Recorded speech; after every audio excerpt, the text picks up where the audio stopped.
Police ने फर्जी शादी कराने वाले गैंग का किया खुलासा। गाजियाबाद पुलिस ने फर्जी तरीके से शादी कराने वाले गैंगस्टर को किया गिरफ्तार। मामला मुरादनगर थाना क्षेत्र का है, जहां 200 करोड़ की संपत्ति को हड़पने के लिए कॉलेज की मालकिन के मदबुड्ढी बेटे से कराई थी एक युवती की फर्जी तरीके से शादी। कॉलेज मालकिन की बेटी की शिकायत पर पुलिस ने किया था मुकदमा दर्ज। जी, एक प्रीति नाम की लड़की थी जो हमने अपने घर में एज अ मेड रखी थी, बिकॉज़ मेरी मॉम की तबीयत बहुत ज़्यादा ख़राब थी, उनको कैंसर था। तो इस वजह से हमने एक मेड रखी थी। वो मेड ने दावा किया है बाद में, लेटर ऑन, उनकी 13वीं के बाद, कि वो जो है मेरे भाई की वाइफ़ है और प्रॉपर्टी पे उसका हक है। और ये मेरे भाई की कोई शादी हुई नहीं है, बिकॉज़ मेरा भाई मेंटली डिसेबल्ड है बचपन से ही, तो उसकी शादी हो ही नहीं सकती है, उसकी शादी हुई ही नहीं है। तो ये जो भी प्रूफ़ या जो भी चीज़ें वो दे रही है, उसके बारे में जानकारी मुझे कुछ भी नहीं है। इस वजह से मैंने एफआईआर लॉन्च करवाई है। और वो प्रीति एक किस तरह से आपके जो घर है उस पे कब्जा जमाने की कोशिश भी कर रहे हो? हाँ जी, कब्ज़ा करने की पूरी कोशिश करी है उसने। वो प्रीति, परवेज़, नीलम, ये 3 हमारे घर में रहते थे। ये परवेज़ और नीलम है, ये प्रीति इन्हें बुलाती थी घर में। मैं मॉम के साथ जनरली हॉस्पिटल रहती थी, बिकॉज़ हम हॉस्पिटल एडमिट होना और रिलीज़ होना ये लास्ट के टाइम पर था उनका। तो जब भी हम लोग घर आते थे, हमेशा हमें परवेज़ घर मिलती थी। तो इस चीज़ पे क्वेश्चन मेरी मॉम ने भी उठाया था कि भाई हमने तो एज़ अ मेड रखी है, तो आप इतने ज़्यादा इंटरफेरेंस आपका घर में क्यों है? बट तबीयत ज़्यादा ख़राब थी उनकी, तो उनकी डेथ हो गई 7 अगस्त को। फिर उसके बाद जब ये उनकी 13वीं हो गई, 13वीं के जस्ट नेक्स्ट डे जो इन्होंने इन चीज़ों को अप किया है, तब हमें थोड़ा शक हुआ। तब हम लोगों ने इनके खिलाफ़ एफआईआर लॉन्च करवाई थी। तो भाई के संपर्क में कैसे आई, या ये मदर के आपने केयर टेकिंग के लिए रखा था, तब इस दौरान इसने जो साक्ष्य है वो संतुलित कर लिए, किस तरह से ये पूरा मामला है? सचिन और परवेज़, ये 2 लोग हैं जो इसे हमारे घर लेकर आए थे। पहले तो ये लोग घर आए कि हम बहुत गरीब हैं और हमें काम चाहिए। फिर उसके बाद ये लोग प्रीति को लेकर आए कि ये हरियाणा की है मैम, ये यहीं रह लेगी, क्योंकि आपके घर में एक मतलब एक केयर टेकर की ज़रूरत थी, एक मेड की ज़रूरत थी। तो वो उस तौर पे हमारे घर पर आई थी।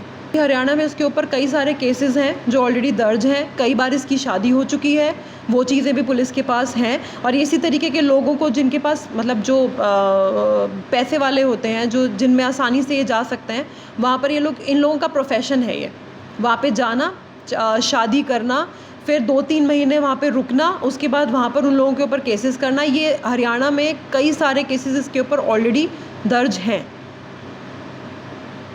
अच्छा, गाजियाबाद पुलिस ने खुलासा किया है कि गिरफ्तारी भी कर ली गई है, तो एक त्वरित कार्रवाई गाजियाबाद पुलिस द्वारा की गई है, क्या कुछ कहना है?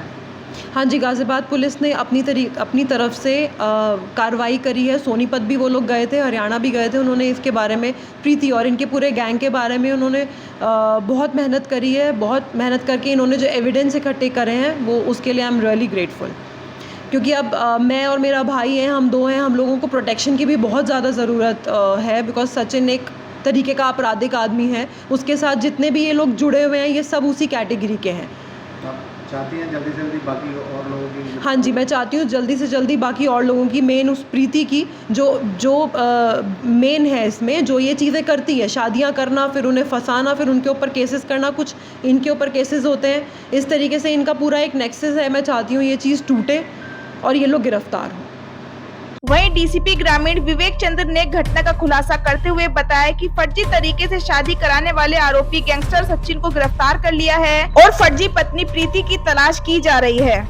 दिनांक 22 अगस्त 2023 को थाना मुरादनगर पर एक अभियोग पंजीकृत किया गया था। इसमें एक डॉक्टर दंपत्ति द्वारा ये सूचना दी गई थी कि उनकी माता, जो कि पूर्व में कैंसर से पीड़ित थी और अभी उनका देहांत हो चुका है, उनकी देखभाल करने के लिए उन्होंने प्रीति नामक एक महिला को मेड के तौर पर रखा था। और अब प्रीति तथा प्रवेश और नीलम, ये 3 महिलाएं उनके घर में अवैधानिक तरीके से रह रही हैं और जबरदस्ती उस पर उन पर कब्जा करने का प्रयास कर रही हैं। ये सूचना दी गई थी और इस सूचना पर तत्काल पुलिस द्वारा संज्ञान लेते हुए मुकदमा पंजीकृत किया गया था। जब इसमें विवेचना की गई तो विवेचना के क्रम में ये प्रकाश में आया कि उक्त महिला जो प्रीति है, उसने कंप्लेनेंट की माता, जो कि अब उनका देहांत हो चुका है पूर्व में, उनकी प्रेजेंस में उनको धोखे में रखते हुए उनका जो एक बेटा है, जो कि मानसिक रूप से पूर्ण रूप से सक्षम नहीं है, डाउन सिंड्रोम इत्यादि से पीड़ित है, उसके साथ शादी करने का, शादी रचाने का उन्होंने दावा किया है और उसी के आधार पे अब ये संपत्ति को कब्जाने का प्रयास कर रही थी। जब इसमें पूरी गहनता से छानबीन की गई, जब जांच की गई, तो इसमें प्रकाश में आया कि एक सचिन पुत्र मांगेराम जो कि मसूरी का रहने वाला है, इसके द्वारा एक गिरोहबंद तरीके से ये कार्य किया जा रहा है, जिसमें ये इस तरह की महिलाओं को इस्तेमाल करते हुए ऐसे लोगों को टारगेट किया जाता है जिनकी संपत्तियों को इस तरह के मोडस ऑपरेंडी को अपनाते हुए कब्जा किया जा सके।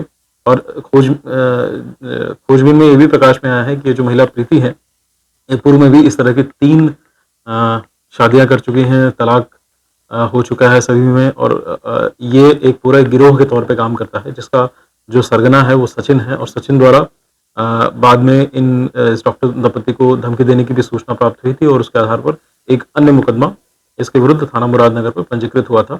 और इन्हीं दोनों इन्वेस्टिगेशंस की पूरी जांच में, पूरी खोजबीन में ये सारा तथ्य प्रकाश में आया है और इस पूरे गिरोह का पर्दाफाश किया गया है और इस अभियुक्त की गिरफ्तारी की गई है। ये जो महिला अभियुक्त है, इसकी गिरफ्तारी कब तक होगी? ये जो महिला अभियुक्त हैं वो भी, उनके विरुद्ध भी ये चार्जशीट किया जा रहा है और उनको भी हिरासत में लेकर पूछताछ इत्यादि किया जा चुका है।